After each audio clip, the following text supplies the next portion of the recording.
안녕하세요. 키노캔버스 큐레이터 별그물입니다. 이번 시간에는 프로이트의 동일시 이론을 통해 능동적으로 영화를 보는 방법에 관해 얘기해 보려 합니다. 하루하루 걷는 길이 단조롭고 지루하게 느껴질 때가 있습니다. 그럴 때는 미지의 장소로 훌쩍 떠나고 싶은 생각이 들곤 하죠. 그곳에서 화려한 축제와 스릴 넘치는 모험, 낭만적인 사랑이 펼쳐지길 바라죠. 그런데 사실 영화를 감상한다는 것은 간접적이나마 우리에게 그런 경험을 선사합니다. 영화를 보는 것은 한편의 이야기를 듣거나 한편의 영상을 보는 일이기도 하지만 내가 아닌 다른 사람으로 살아보는 체험이기 때문입니다. 영화를 보면서 우리가 그렇게 다른 사람의 삶을 체험할 수 있는 것은 영화 속 인물과 자신을 동일시하기 때문입니다. 관객은 동일시를 통해 작품 속 세계로 들어갑니다. 영화 플레전트빌에서 주인공은 텔레비전을 보다가 흑백 시트콤의 세계 안으로 빨려 들어갑니다. 컬러를 지닌 주인공은 온통 흑백인 시트콤의 세계 속에서 살게 됩니다. 우리가 영화 속 인물을 동일시한다는 것은 그렇게 영화 속 세계에서 살아보는 일입니다. 동일시는 프로이트가 자신의 저서 집단 심리학과 자아의 분석에서 사용한 개념입니다. 동일시는 우리의 마음속에 어떤 사람과 사물, 대상을 담는 것을 말합니다. 우리 마음속에 어떤 대상이 들어온다는 것은 그 대상에게 호감을 느끼거나 그 대상을 담고 싶거나 그 대상의 마음이 쓰인다는 것이겠죠. 프로이트는 동일시를 감정적 유대와 같은 것이라고 설명합니다. 하지만 동일시란 항상 좋은 것만은 아닙니다. 프로이트가 말한 동일시의 종류를 살펴보겠습니다. 가부장적인 아버지나 권위적인 지도자에게 동일시하는 것 등의 수직적 동일시, 친구나 형제에게 동일시하는 것 등의 수평적 동일시, 지나치게 어떤 대상에 억눌리고 집착하는 과잉 동일시, 대상에 대한 유대감이나 책임감이 부족한 과소 동일시가 있습니다. 그러한 동일시의 구체적 양상에 따라 그 동일시가 좋은 동일시인지 나쁜 동일시인지 판단할 수 있을 것입니다.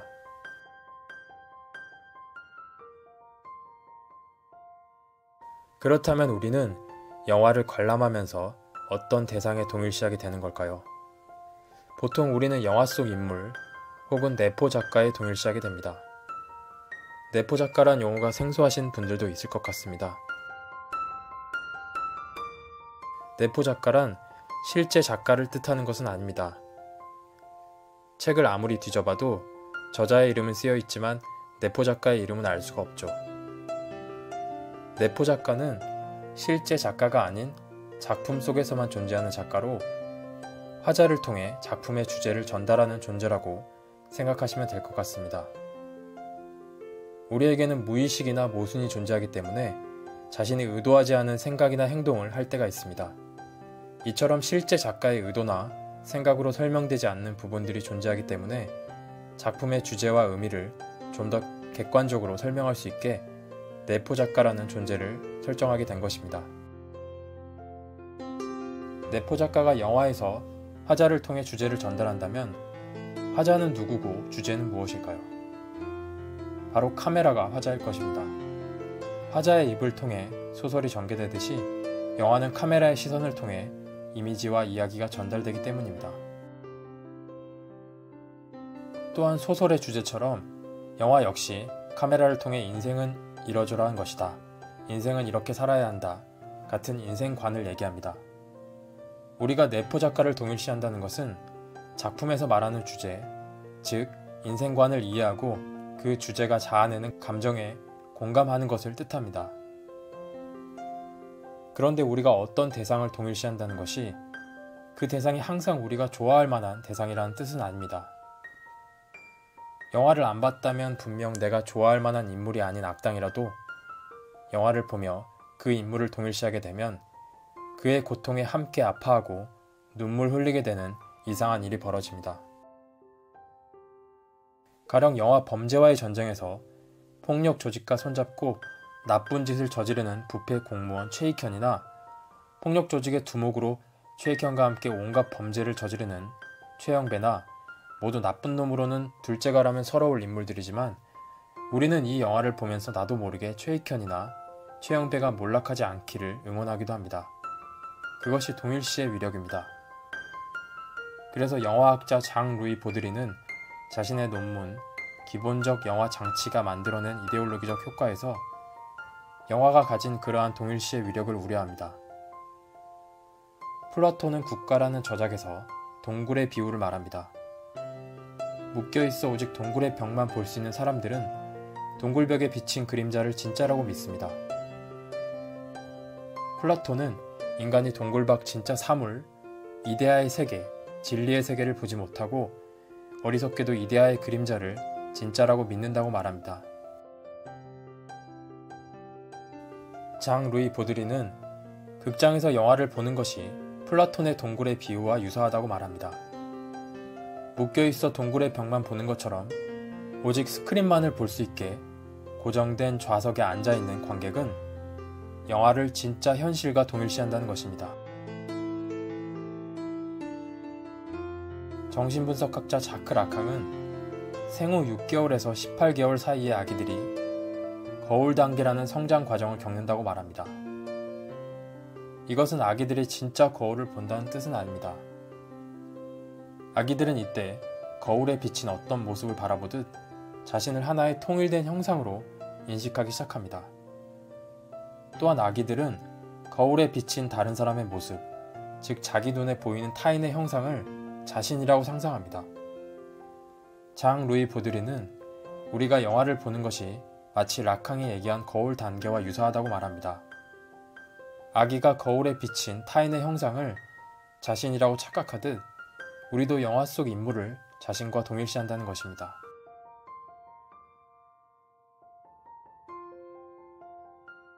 그는 영화의 동일시가 두 가지 단계로 일어난다고 설명합니다. 먼저 관객은 영화 속 인물을 동일시합니다. 그리고 이는 자연스럽게 2차 동일시, 즉 카메라에 대한 동일시로 이어집니다. 이는 앞서 말한 네포 작가에 대한 동일시와 같습니다. 네포 작가는 카메라를 통해 영화의 내용을 관객에게 전달하기 때문입니다.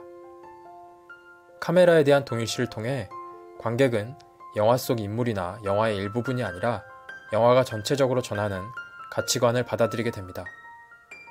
이러한 과정을 통해 관객은 영화가 전하는 이데올로기를 수용하며 자기 정체성을 형성합니다. 장 루이 보드리는 이를 관객이 특정한 주체로 구성된다고 표현합니다. 플라톤이 말하는 태양, 이데아, 진리의 반대편에는 동굴, 그림자, 허위가 있습니다. 그런 도식으로 장 루이 보드리의 이론을 정리해보면 진리의 영역에는 영화에 대해 토론하고 공부하는 시네마테크, 그리고 시네마테크에서 상영되는 예술영화, 또 이 영화들이 주는 정치적 각성의 효과가 있습니다. 반대편에는 돈이 되는 영화만을 상영하는 상업극장, 그리고 그곳에서 상영되는 오락영화, 그리고 이 영화들이 관객에게 주입하는 지배 이데올로기가 있을 것입니다. 장 루이 보드리의 이론은 유럽 예술영화를 옹호하고 할리우드 상업영화를 비판하기 위한 의도를 가지고 있습니다. 이를테면 슈퍼맨 시리즈를 비롯한 미국의 많은 슈퍼히어로 영화를 보며 우리는 부지불식간에 영웅을 자신과 동일시하며 미국이 세계를 지킨다는 이데올로기를 수용한다는 것입니다. 하지만 장 루이 보드리의 이론은 현실에서 우리가 영화를 보는 실상과는 조금 동떨어진 것 같습니다. 가령 관객이 언제나 영화에 몰입하는 것은 아닙니다. 프로이트가 말한 과소 동일시처럼 실제로는 영화를 동일시하지 못하는 경우가 많습니다. 물론 극장에 앉아있으면 딴짓을 할 가능성이 줄어들긴 합니다. 하지만 영화가 흥미롭지 않으면 관객들은 극장에서도 졸거나 딴 생각을 합니다. 하물며 집에서는 산만한 태도로 영화를 보는 경우가 많아서 영화의 이데올로기는커녕 영화 줄거리도 생각이 안 날 때가 많습니다. 또한 그의 이론은 관객을 너무 과소평가한다는 느낌이 듭니다. 관객들은 많은 경우 영화를 수동적으로 수용하기만 하는 게 아니라 능동적으로 감상하기 때문입니다. 프로이트는 좋은 동일시란 내가 가장 나다운 모습으로 존재할 수 있도록 만드는 동일시라고 말합니다. 남에게 그저 휩쓸리는 게 아니라 자신의 중심이 있으면서도 다른 사람도 살피는 동일시 말입니다. 저는 영화를 볼 때도 좋은 동일시가 가능하다고 생각합니다. 다들 코로나 때문에 사회적 거리두기 열심히 하고 계시죠? 좋은 동일시를 위해서는 영화에서도 거리두기가 필요합니다. 그렇다고 과소 동일시처럼 영화에 집중하지 말라는 얘기는 아닙니다. 사람 관계도 사이가 좋아지려면 어느 정도 거리두기가 필요합니다. 마찬가지로 영화를 더욱 잘 보기 위해서 거리를 두라는 것이죠. 물론 영화를 보며 동일시와 거리두기를 동시에 하는 것은 힘듭니다. 그러다 자칫 영화를 온전히 즐기지 못할 수도 있습니다. 영화 미나리는 올해 미국 아카데미 시상식에서 윤여정 배우님이 여우조연상을 수상하며 큰 화제가 된 작품이죠. 미나리를 연출한 정의석 감독은 한 인터뷰에서 인물에 대한 배경 설정이 너무 구체적이면 관객들이 영화를 볼 때 인물을 동일시하지 못하고 거리를 두며 인물을 판단하고 분석한다고 말합니다. 물론 영화 자체가 특정한 감상의 효과를 위해 거리두기 혹은 낯설게 하기를 유도하며 관객으로 하여금 일부러 거리를 두게 만드는 경우도 있습니다. 특히 예술영화라고 분류되는 영화들 중에 그런 작품들이 많죠. 그런데 이번 시간에 제가 말하는 거리두기는 관객 스스로 거리를 두는 경우입니다.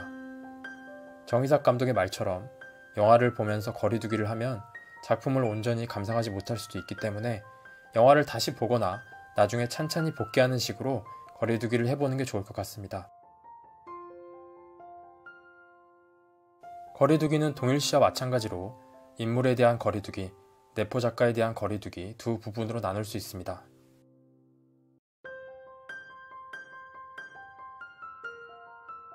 먼저 내가 동일시한 인물에 대해 거리를 두고 그 인물에 대한 가치 판단을 해봅니다.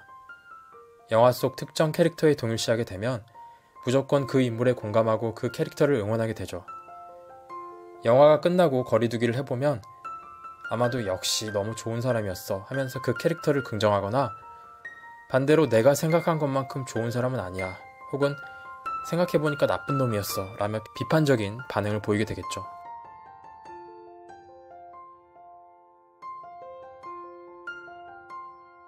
내포 작가에 대한 거리두기 역시 마찬가지입니다. 내포 작가를 동일시하면 영화가 말하는 인생관을 이해하고 그 정서에 공감하게 됩니다. 혹은 장 루이 보드리가 말한 대로 영화의 이데올로기를 내면화할 수도 있습니다. 내포 작가의 거리를 두고 작품이 말하는 인생관에 대한 가치 판단을 해봅니다.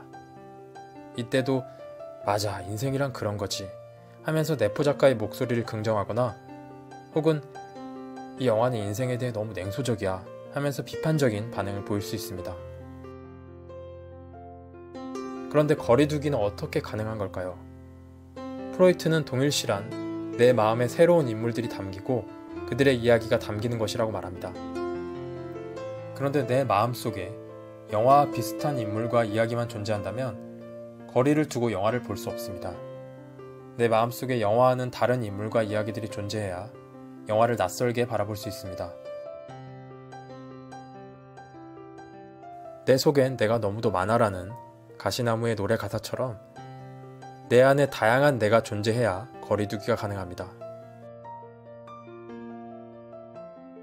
정신분석학자 자크 라캉은 내가 어떤 인물을 동일시한다는 것은 내 안에 있는 어떤 부분과 그 사람의 한 부분이 연결되는 것이라고 말합니다. 그렇기 때문에 A라는 관객과 B라는 관객이 모두 영화 속 한 인물을 동일시한다고 해도 동일시의 구체적인 내용은 다릅니다. 내 안에 어떤 것들이 담겨 있느냐에 따라 동일시의 내용이 달라진다는 것이죠. 가령 관객은 영화 속 인물과 자신의 어머니를 동일시하거나 친구를 동일시하거나 혹은 영화 속에 나온 물건을 내 마음속에 있는 추억의 사진과 동일시할 수도 있습니다.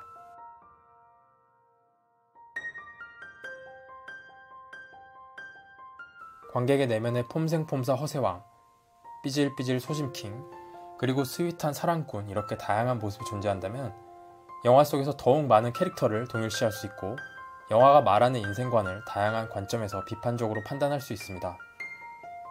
내면에 있는 각각의 캐릭터에 따라 동일시 A, 동일시 B, 동일시 C 이렇게 세 가지 동일시가 일어난다면 동일시 A에 대해서 동일시 B의 관점에서 거리두기를 할 수 있고 동일시 B에 대해서는 동일시 C의 관점에서 거리두기를 할 수 있습니다. 마치 내면의 대화 같은 이러한 동일시와 거리두기를 통해 작품을 감상한다면 영화를 훨씬 입체적으로 볼 수 있을 것입니다. 동일시가 인물과 내포 작가를 이해하고 공감하며 영화 텍스트 안쪽으로 가는 과정이라면 거리두기는 영화 바깥으로 나가는 과정입니다. 동일시를 통해 영화 텍스트를 객관적으로 이해할 수 있다면 영화 바깥으로 멀리 나가 인문 사회학적인 질문을 던질수록 관객은 주관적으로 영화를 감상하게 됩니다. 하지만 그러한 거리두기를 통해 영화를 인문 사회학적으로 확장할수록 영화 텍스트를 더욱 풍성하게 감상할 수 있습니다. 영화 기생충은 기택, 충숙, 기정, 기후, 가난하지만 단란한 한 가족의 시각에서 진행됩니다. 영화가 진행될수록 우리는 이들 가족을 자신과 동일시하게 됩니다.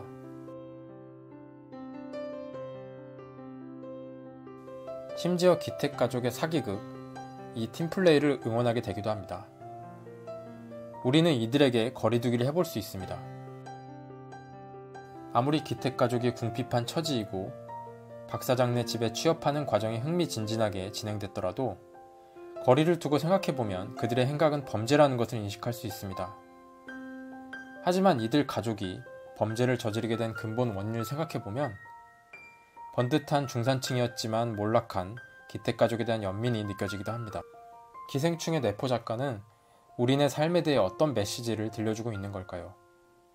저는 이 영화가 기택네나 박사장네 어느 한쪽의 편을 든다기보다 이런 희비극이 일어나는 우리 사회의 현실, 계층 양극화가 발생할 수밖에 없는 사회 구조를 비극적인 관점으로 바라보고 있다고 생각합니다.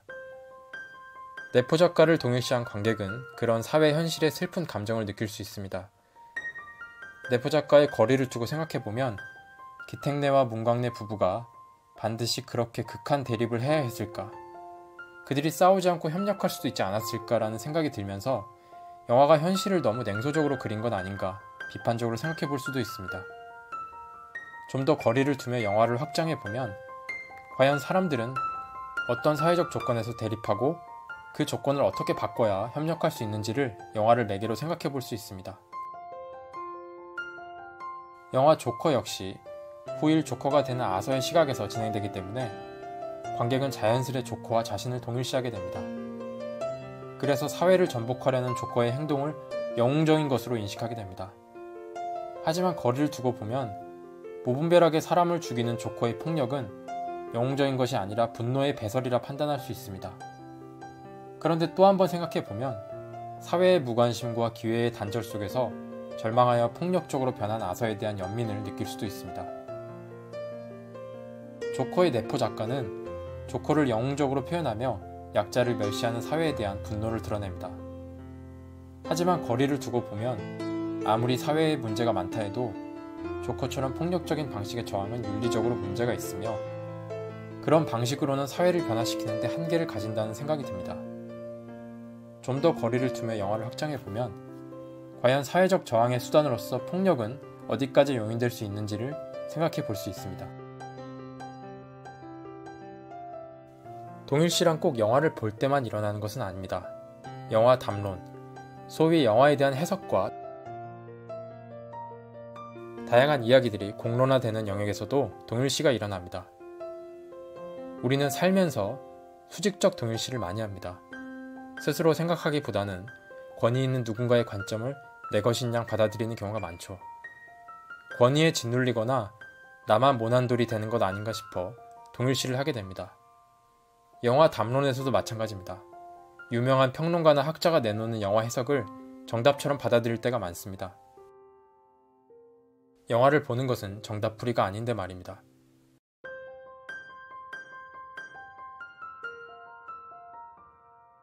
반면 수평적 동일시는 어떤 영화 해석을 나의 관점에서 비판적으로 수용하는 대등한 동일시를 의미합니다.